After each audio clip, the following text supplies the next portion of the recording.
प्रणाम नमस्कार। और देखिए आज हम छपरा के रामेश्वरम विवाह भवन के सामने जो एटीएम बा HDFC एटीएम, और इसका कारनामा आपको दिखाते हैं।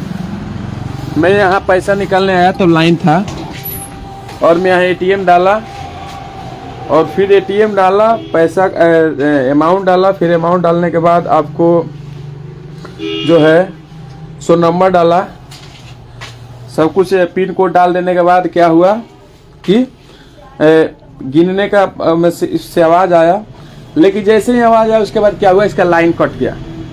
संजोग से मेरा एटीएम निकल गया लेकिन लाइट कट गया। मेरे मोबाइल पे पैसा कटने का मैसेज आ गया। मैं बाहर निकला तो सोचा लाइट आने का वेट करूं, तब तक देख रहा हूं बगल में SBI एटीएम है और यहाँ पे लाइट है और इसके बगल वाले घर में लाइट है। लेकिन देखिए ये HDFC का मीटर है और इस मीटर का रिचार्ज खत्म है। अब ये देखिए,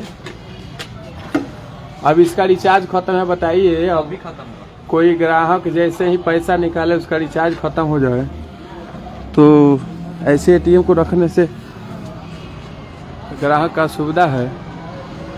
और मेरा 5000 रुपया का मैसेज 5000 रुपया कट गया है। तो मैं सोचा कि आप लोग को लाइव दिखा दूं, क्योंकि मुझे जाना अर्जेंट है और मैं निकल रहा हूं पटना। सामने लोग क्या हुआ भाई, हुआ ना? ये सब लोग सामने हैं।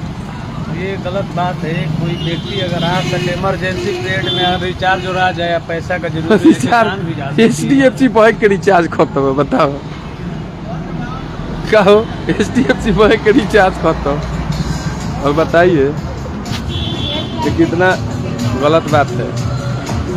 HDFC बैंक के एटीएम का रिचार्ज खत्म है और अब भगवान जाने मेरा 5000 रुपया निकला है कि नहीं। 5000 रुपये के चलते मुझे बहुत लेट होगा, इसलिए मैं जा रहा हूँ। मैं सोचा आप लोगों को दिखा दूँ।